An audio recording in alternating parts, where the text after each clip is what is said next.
Hello, hello, Leo Collective. Ako po si James from James Tarot PH.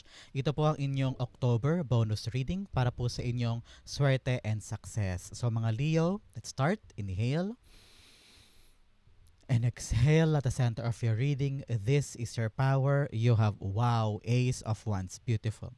In the area of what you need to practice more, you have the Death card. Huwag mo katakutan yan. Maganda to. So mamaya pag-usapan natin. In the area of what you need to hold on to, you have the World card, beautiful. In the area of what you need to embrace, you have the Empress card, beautiful. In the area of what you need to expect, meron ka Four of Cups. Wow, an offer is coming. Congrats, congrats, congrats. In the area of what to fix, you have the Nine of Wands, beautiful. In the area for good things, your fortune, wow, receiving something very, very beautiful. I-like mo tong video na to kasi meron ka daw mare-receive this time. Congrats po. In the area of your divine messages, you have the Knight of Pentacles. At ang message po from your future self, eto yun, mamaya sabay-sabay natin siya bubuksan at the end. But first, thank you muna mga Leo para po sa inyong donations, saka po sa mga hindi nag-i-skip ng ads. Maraming maraming maraming salamat po. Yan lang po yung tanging paraan para po supportahan nyo ako every time na meron po tayong free reading. So, from the bottom of my heart, thank you, thank you, thank you po for not skipping the ads. At the background energy of your reading today, meron po kayong, wow, Nine of Pentacles. Kaching, kaching, kaching ito talaga namang. Kitang-kita ko yung pagbangon mo from something na talaga namang bumubuti ang lagay. Nakita ko yan. Some of you, parang merong sariling negosyo, parang panahon na daw para pataasin pa o payabungin pa yung ipon mo, yung pera mo, yung financial stability ng life mo, no? Many of you parang very, very independent. Parang sabi mo, kesa pag-ibig ang unahin ko, kailangan ko muna magpayaman, parang ganyan. So, iniisip mo lagi yung pera, panggastos, pambili, pangpundar, no? At nakita ko very, very independent, strong-willed ka, kumbaga. So, ngayon, ang yung background, pagdating sa yung swerte and success, pinapakita rito na yung spirit guides na kayang-kaya mo daw magtagumpay.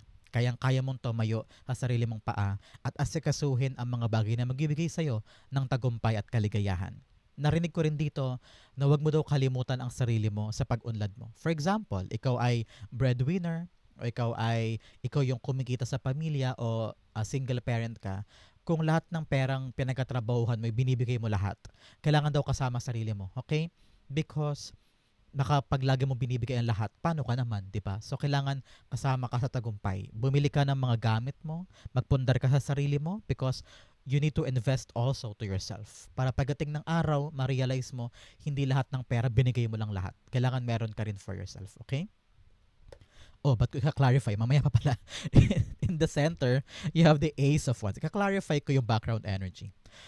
At the center, you have the Ace of Wands. Sabi rito, yes, papasok ka na sa bagong era ng buhay mo. Okay? The passion is there. Meron kang pinaplano. Kitang-kita ko rito, Leo. Whether balak mo magtayo ng sariling babuyan, balak mo i-convert yung farm mo, yung lupa mo as a farm, mga ganyan. Meron kang great idea dito eh. Kitang-kita ko na parang may passion kay parang nagkaroon ka ng aha moment na parang yes, gawin ko ito. Simulan ko to, no? Kakaiba to eh. Parang bagong-bago siya na hindi mo pa nagagawa before. Because Ace of Wands is really a card of out with the old, in with the new. Bagong buhay, bagong bahay, bagong kapalaran, parang ganyan. So, nakita ko rito, be confident in your idea. Be confident in your plan because it will lead you talaga namang sa kaching-kaching. No?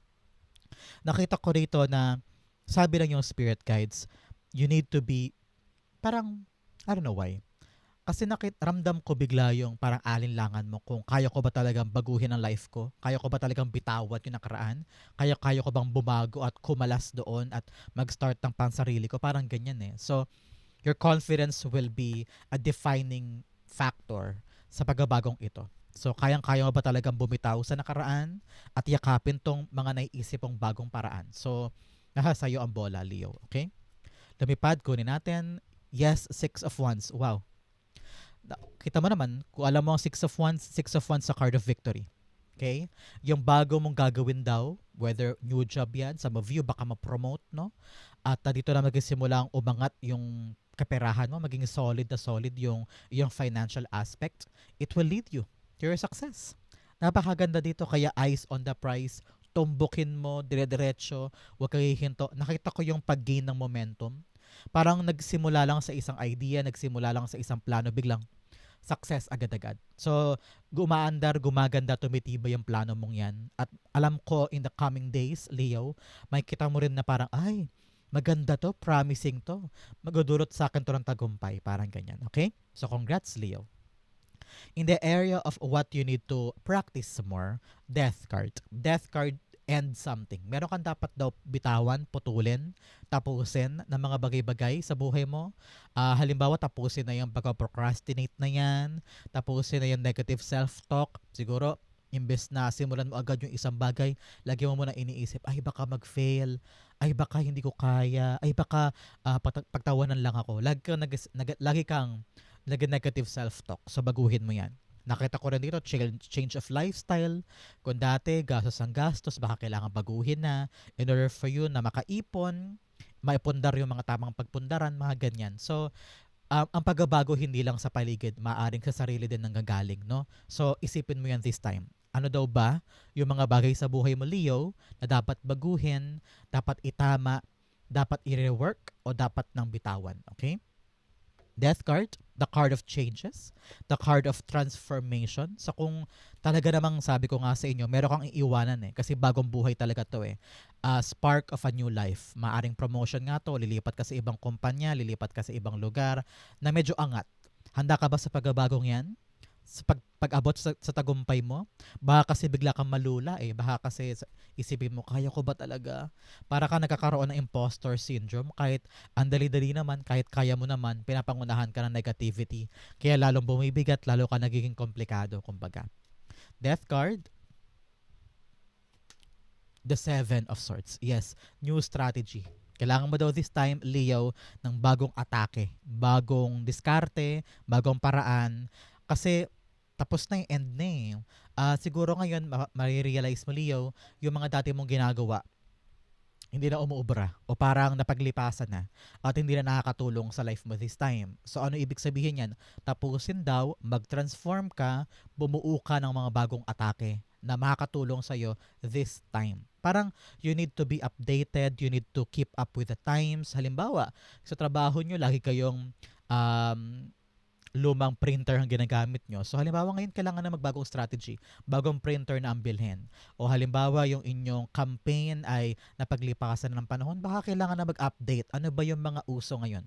Kumbaga ganyan. So you need to be mag-upgrade ng atake in order for you to succeed this time. Okay? Siya nga pala mga Leo, saan po kayo nanonood ng ating reading for today? Comment down below kung saan parte po kayo ng Pilipinas o buong mundo nag-enjoy ng ating reading. So, i-comment mo yan sa baba. Okay? In the area of what you need to hold on to, you need to hold on to yung bagong simula. Okay? Narinig ko dito na huwag mo daw katakutan na bitawan o isara yung isang aspeto ng buhay mo na alam mong hindi na para sa'yo. For example, meron ka pa ring tindahan, pero meron kang ding trabaho na doon ka kumukuha ng pambayad ng bills, ganyan-ganyan. Pero tong tindahan mo na to, humina bigla kasi ang dami na sa bawat kanto, may mga 10 tindahan doon. Tapos wala nang bumibili sa'yo, na-realize mo, paunti-unti na yung lalagay mong paninda, and then, imbis na makatulong sa pambayad, napuputol pa kasi nilalaan mo pa ng pondo para doon, parang puhunan. So, you need to close something na hindi na talaga nakakatulong sa life mo today. So, example lang yan. Example lang yan. Kung halimbawa din, meron kang pinag-alaanan ng pera everyday, na-realize mo, ay, bakit ko ba sinasayang ang pera ko dyan, ang oras ko dyan? Hindi naman pala ako kumukubra ng magandang outcome for myself. So, you need to close that para pumasok ka na sa bagong estado ng buhay mo kung saan nandun yung kapalit nung bibitawan mo na yan. Okay? Ganoon naman ang buhay Pag may binitawan kang isang aspeto, asahan mo, may darating na bago at mas higit pa doon sa bibitawan mo. So, let it close in your life. Magkaroon ka ng closure para harapin mo na yung bago. Narinig ko rin dito, Leo, you need to open yourself to a lot of things. Parang dito mga nakaraang buwan, nakaraang taon, parang sinasara mo yung mundo mo sa isang bagay na kontento ka na dyan, pero meron ka pang ilalaki, meron ka pang ilalago. Okay? The World card, Nakita ko rin dito, card of travel. Some of you might travel soon. Bagong galawan, bagong lugar, bagong industriya, bagong gagalawan, no? So, wag mo daw limitahan ng ang sarili mo. Marami ka pang maaabot. You have the King of Swords. Yes, lawakan mong isip mo. King of Swords is really a card of really, being smart enough, palaban enough, go-getter, strategize. Nakita ko rin dito na card of action to. Actionan mo, hatulan mo, kumbaga, yung isang sitwasyon. Pag hindi na para sa'yo, magkaroon ka ng disiplina at pananaw na, okay, stop na yan, putulin na yan, move on na tayo sa bago. No? Nakita ko yung seriousness in your part. Parang, wala ka ng time for negativity, wala ka ng time dun sa mga bagay na paulit-ulit lang o pasikot-sikot lang, pero wala namang magandang naidulot sa'yo. So, putulin na yan at harapin mo na yung bago, maging honest ka na sa sarili mo kung ano yung mga dapat bitawan para moving forward makuha mo na yung karapat dapat for you. For example, nagalaan ka lagi ng pera para pautangin to kaibigang to, imbis na yung perang yan, malaan mo na lang sa ipon. So, kailangan harapin na yan, putulin mo na yung cycle na paulit-ulit and be decisive. Harapin mo. Maging prangka ka na parang, uy friend, lagi na kitang pinapautang, kailangan yung pera ko, umiikot din naman sana for me. So, kung meron mang mga pattern sa life mo na paulit-ulit lang, cut mo na, okay? In the area of what you need to embrace, ano yung kailangan mo yakapin this time? Yourself. Okay? Nakita ko rito self-love, self-care. Sa hinaba-haba doon ng panahon, lagi mo daw binibigay lahat sa iba. Na to the point na nakakalimutan mo ng alagaan ng sarili mo or ibigay yung kaligayahan na deserve mo. Kasi parte yan ng tagumpay ha. Kung if you feel good, both cards to, card of independence, the Nine of Pentacles, and also the Empress card. Kung if you feel good, everything comes good para sa'yo. Okay? Kung pinapabayaan mo ang sarili mo, paano mo maaasikaso yung tagumpay mo o yung pag-abot mo sa mas malalaki pang bagay. So ngayon, cultivate the love that you have for yourself. Learn to treat yourself. Kung gusto mo magpa-parlor, kung kaya naman ng budget, why not, di ba?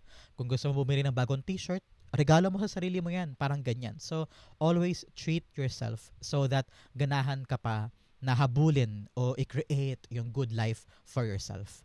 Nakita ko rin dito na huwag ka daw masyadong aligaga or mangamba sa binubuo mo this time. Meron kang inaasikaso, meron ka daw kine-create eh.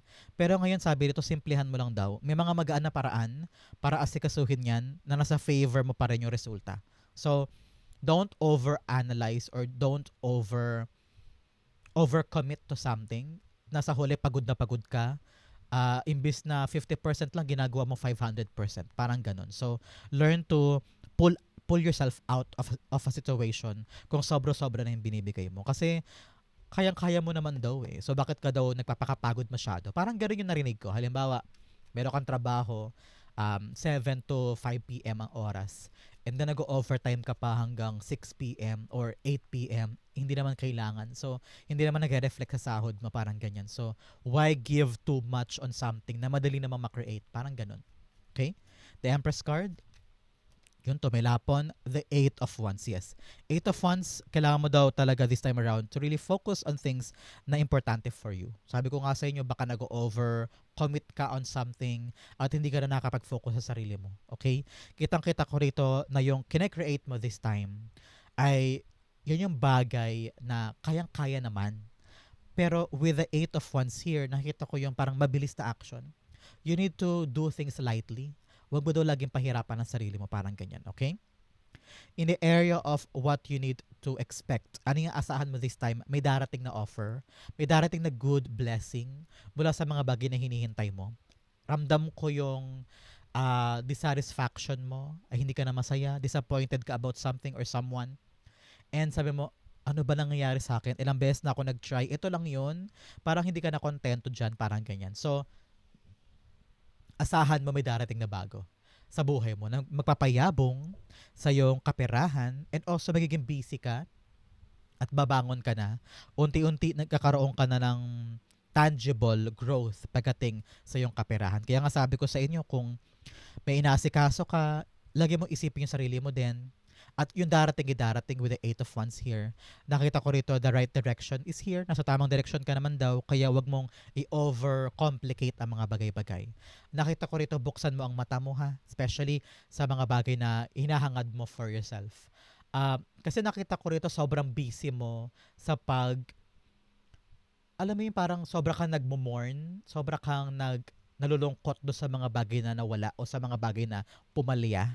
Pero hindi sa sobrang pag-iyak mo dito o pagdamdam mo sa mga disappointments na yan, hindi mo nakikita yung mga potential everywhere. So, may inaabot daw sa'yo si God eh. Meron daw binibigay sa'yo eh. So, I'm hearing meron kang tinatanggihan or meron kang ini-ignore na potential. Panahon na daw para silipin mo yan kasi baka yan na yung bigay sa'yo ni God. Okay? The Four of Cups, you have the Five of Wands. Yes, nalilito ka. Nasa gitna ka ng confusion, chaos. Siguro maraming tao sa paligid mo ang masyado maboka no, na parang, Leo, gawin mo yan. Ito naman sinasabi niya, Leo, ito gawin mo. Tapos gulong-gulo ka na. Sabi mo, pagod na nga ako, heartbroken na nga ako sa mga bagay na sobrang disappointed ako. Tapos ganito pa yung mga tao sa paligid ko, no? Some of you nahihirapan na mag-keep up do sa competition. Hirap na hirap ka nang sumabay sa maraming mga tao. Nakita ko, marami kang kaagaw o marami kang kalaban sa isang bagay and you feel like kailangan ko mag-step up, kailangan kong abutin yung gusto ko, kailangan kong lumarga din, mag-push forward. Pero to the point na lagi ka nakatingin do sa gulong yan, nakatingin ka sa negativity, hindi mo nakikita yung inaabot sa iyo ni God. No? So ngayon narinig ko, buksan mo yung email mo, parang meron kang hindi nababasa dyan or merong ino-offer sa'yo na try mo lang, baka potential yan para sa'yo, baka yun na yung for you. So be open to changes, be open to new things, okay? Siya nga pala, we have both six here, six of wands and then the six of cups, six of pentacles rather. Six all about reflection, no? Sabi sa iyo na yung spirit guides, tumanaw ka sa last 5 months o last 2 weeks or last 5 years, no? Tingnan mo ang sarili mo kung nasaan ka ngayon. Ano yung mga bagay na gumagana sa life mo? Ano yung mga bagay na hawak mo pa rin ngayon pero wala na palang saysay, hindi na pala nakakatulong? Check mo yan. So, kung ano yung mare-review mo sa life mo, tignan mo mabuti, harapin mo in honesty kung ano talaga yung mga bagay na nakakatulong, ano yung dapat bitawan, ano yung dapat itama. Okay? Time to for you to reflect para makaabot ka na sa success mo. Okay? In your what to fix, you have explore feelings, delve into insecurities and unresolved emotions, authentic closure and peace. Yes, panahon na daw para harapin mo yung mga sinusuppress mo na mga emotion. Nakita ko rito with a Seven of Swords. Meron kang iniiwasan na emosyon o iniiwasan ng mga bagay na kailangan mo nang harapin, kailangan na putulin. Okay? Ngayon, kung meron kang mga bagay na tinatago mong emosyon, harapin mo na yan para all in all mabitawan na yung bigat para makapag-move forward ka na. Have courage daw. Maging matapang ka this time. Stop hiding. Yes, huwag ka na umiwas, huwag ka magtago. Show up and let yourself be seen. Fear, vulnerability, and growth. Yes, mas natatakot ka, much better na harapin mo pa yan. Okay? Kapag hinarap mo na ngayon yung mga takot na yan, yung mga dilemmas mo, yung mga darkness mo, hindi na yan magagamit sa'yo, panlaban sa'yo in the near future. Kapag iniwasan mo kasi ng iniwasan yan, balang araw, babalik ulit yan at haharapin mo ulit siya. Kung takot man yan sa flight, takot man yan sa humarap sa maraming tao, takot man yan sa English, sa interview, no? Kailangan mo harapin yan para ma-overcome mo so that mas makalapit ka sa success mo. Especially here, in the area of what you need to fix, you have the Nine of Wands. Wag na wag kang susuko. Wag na wag kang bibitaw. Nakita ko rito na malapit ka na sa tagumpay mo. Malayo na narating mo, marami ka ng dinanas, marami ka ng pinaghirapan. Ngayon ka pa ba susuko? So, nakita ko rito para totally matumbok mo na, bitawan mo na yung ibang bagay na talaga humaharang sa tagumpay na ito. Kasi parang humahalo eh. Kitang-kita ko may humahalo sa kinakayuran mo this time eh. So, in order for you to succeed on that, kailangan mo to i-realize kung ano yung mga bagay na nagpapabigat sa'yo o humaharang sa'yo sa tagumpay. For example, imbes na makapag-ipon ka for the house, nagsusugal ka pa on the side. O kaya, bili ka ng bili online selling, no? Sa online shop, bili ka ng bili imbes na makapag-ipon. So, may mga bahay kang dapat sukuan na para totally manalo ka na this time sa laban na ito. Okay? So, piliin mo yung mga bagay na dapat labanan, dapat effortan, at mga dapat na hindi sukuan. Okay? Nine of Wands, clarify natin. Nine of Wands. Oy, dalawa din pala to. Nine. Nine's all about release. Pakawalan mo. Especially here, closure na eh. I-close mo na yung isang bagay na hindi na for you. I-release mo na yon. And end to that. No? Pag pinutol mo yan, pinakawalan mo yung isang bagay na rason ng pagkadapa o pagkapigil sa'yo in pertaining to your success, mas bibilis, gagaan to. Promise. Gagaan yan kapag binitawan mo yung isang bagay. Okay? The Nine of Wands. The Nine of Wands. Wow. Kinonfirm niya yung sarili niya. Sabi niya, oh, bitaw na kasi sa mga bagay na hindi na para sa atin. Tapos, doblehin natin yung effort natin sa gumagana. Sa mga bagay na alam natin, magdudulot sa atin ng tagumpay. Clarify pa natin to. Hindi pa ako satisfied. The Two of Cups. Nakita ko rito, wag mo daw sukuan yung pag-uusap, negotiation, kontrata, or para nakita ko rito na negosasyon, parang ganyan. So, you need to talk to them. Kung ito man po ay relasyon, boss, meeting, ganyan, give yourself. Give your whole effort. At wag kang lalabas ng pag-uusap na yan na hindi pabor sa'yo, parang ganyan. So, kung kaya mo pang hilutin, kaya mo pang pakiusapan, kaya mo pang i-persuade, do it. Nakita ko rin dito parang client-based, no? Kung nahihirapan ka na, tsagain mo para makuha mo yung good outcome sa negosasyon na yan o pag-uusap na yan. Okay? In the area of your fortune and good things, you have clear the past, heal the present. Yes. Talagang tatlong cards ito talking about your past. You have the Death card, the World card, and then meron ka pang Ace of Wands. No? Talagang kalimutan ang past, learn to move on. Nasa present mo ang yung progress. Okay? In silence, peace prevails, solitude. May mga pagkakataon ka daw this time na pwedeng mag-solo ka daw muna. Go on for long walks, enjoy your solitude, enjoy your independence, no? Nakita ko rito kanina pa, no, ibabangon mo ang sarili mo, no? Your strength is yourself. Your independence will be your power. Okay? In your fortune area, in the good things, you have the Six of Pentacles. Nakita ko rito meron kang tatanggapin. Whether reward, nakita ko rito babayaran ka na sa mga pinagtrabahuhan mo in the past, or nakita ko rito may magbabayad ng utang. So congrats po. Meron ka talaga makukuha this time. Nakita ko rin dito yung hinihintay mong pera o hinihintay mong approval for something, yan kukubrahin mo na siya because you worked hard for it. So congrats po. Meron ka mare-receive mula sa mga bagay na pinaghirapan mo. So congrats. I-like mo tong video na to, Leo, to activate this receiving card. Okay? The Six of Pentacles, you have the Knight of Cups. Wow, wow, wow. Ibibigay sa'yo yung offer. Ikaw mapipili. Kitang-kita ko rito. Matagal mo tong pinalahan, matagal mo tong hinintay, matagal mo tong pinangarap para sa'yo, no? Parang kitang-kita ko yung pagganais mo na mag-getsong to, no? So, ibibigay talaga sa'yo to. Kitang-kita ko rito. Is someone of you, some Leo there, are waiting for a job, waiting for the approval, waiting for that one slot para makapasok ka, ito na yun. Sa'yo ipagkakaloob. You are the chosen one for this endeavor. So congrats. Nakita ko talaga din yung perang makukuha mo. Halimbawa, may magbabayad ng utang, magagamit mo to para palaguin ang buhay mo. No? This is your chance. Your chance. And darating na siya. Congrats po. Like this video to activate this. In your divine messages, you have hold your vision, yes. Yung pananaw mo sa isang bagay with the Eight of Wands here. Focus, focus, focus. May create mo yan. Pero dapat relax ka lang. Huwag mong pahirapan ang sarili mo. Pero dapat nakatutok ka dyan. Nothing will come of this situation. Yes, yung mga takot mo, yung mga pangamba mo, wala daw mangyayari dyan. Okay, always tread life lightly. Carefully, yes. Pero dapat daw, huwag mo siya dibdibin. Kung ano lang yung kayang gawin. Okay? In your divine message for your divine energy, Knight of Pentacles, sabi nito dahan-dahan lang daw. Huwag ka daw magmamadali. Okay? Nasa transition ka with the Death card and the World card. Nasa gitna ka ng pagbabago ng buhay mo. From old self to new self. Nasa gitna ka ngayon. So ngayon, nandito ka sa transition pa, sa adjustment, at nagpaplano ka pa.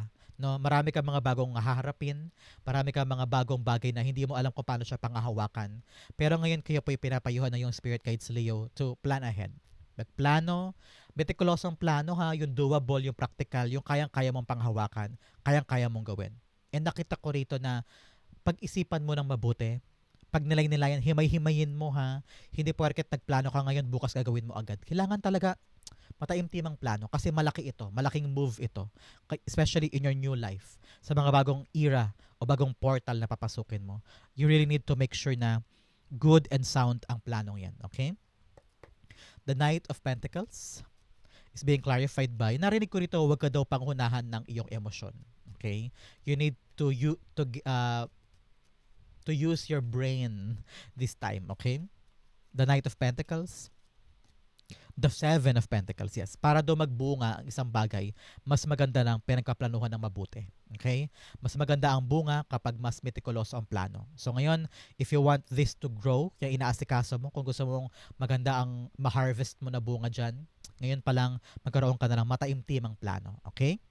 Ang iyong message from your future self, ang Leo 20 years from now, mayroon daw mensahe para sa'yo. Pag-usapan natin yan later. But first, you have Tortoise, slowly but surely getting ahead. Yes. Paunti-unti, paandap-andap, no? Meron kang makukuhang progress dyan. Kaya huwag ka magkamadali. April, baka po meron kayong family member o kaibigan o kasamahan na ang birthday April o anniversary. Kung meron man, ibig sabihin this reading talaga is for you. Kung wala naman po, ibig sabihin meron kayong milestone sa buwan ng Abril. Now, the message you have, grapes, time to go out and have fun. Yes, panahon na para i-enjoy mo ang buhay mo, yung mga pinaghirapan mo. Parang time to give yourself some freedom and happiness, okay? Now, the message you have, bear, danger, especially in money matters. Yes, alagaan ng pera, no? Make sure na hindi lahat ng tao ay nakakaalam ng iyong money aspect, okay? Ang outcome mo, Leo, ang message from your future self, pwedeng 2 years from now, 5 years from now, no? Ito ang mensahe niya para sa'yo. You have the moon card. Wow. Sabi niya ng yung future self, listen to yourself. Listen to your intuition. Sabi niya, alam mo daw yung gagawin mo this time. Okay? Kahit malabo ang dadaanan, kahit hindi ka sure, kahit na unclear pa ang pupuntahan, marami ka mga question mark, marami ka mga tanong, manalig ka daw sa sarili mo. Kayang-kaya mo daw dumiretso, tumulay patungo sa iyong tagumpay. Okay? Sabi din niya, alam daw niya na marami ka mga tanong, marami ka mga duda, yung mga sagot daw darating din sa'yo at the right time. Malilinawan ka rin sa tatahakin mong landas. Pero ang importante daw ngayon, Leo, ay manalig ka sa sarili mo. Daanan mo yung rutang alam mong para sa'yo. Okay? The Moon card, the King of Cups. Yes, kumalma ka daw, Leo. Sabi lang yung future self. Huwag ka daw emosyon ang pairalin mo. Isip daw ang pairalin mo. Huwag ka daw bigla-bigla sasabog o gumawa ng drastic change, gumawa ng drastic decision o bigla-biglang umoo sa isang bagay o humindi sa isang bagay. Kailangan daw pag-isipan mo na, kumalma ka, timbangin. Pag natimbang mo na, lumakad ka. Kahit di ka sure, kahit may duda ka, kung talaga nakapag-decide ka na on your mind, lakaran mo daw and the success will be there for you. Okay? So napakaganda, Leo, ng iyong swerte and success reading. Sa po ka naka-resonate, sa po ka naka-relate, comment down below and I'll be reading your messages. Thank you again for watching hanggang dulo, Leo. I love you. This has been James, for James RPH. God bless everybody.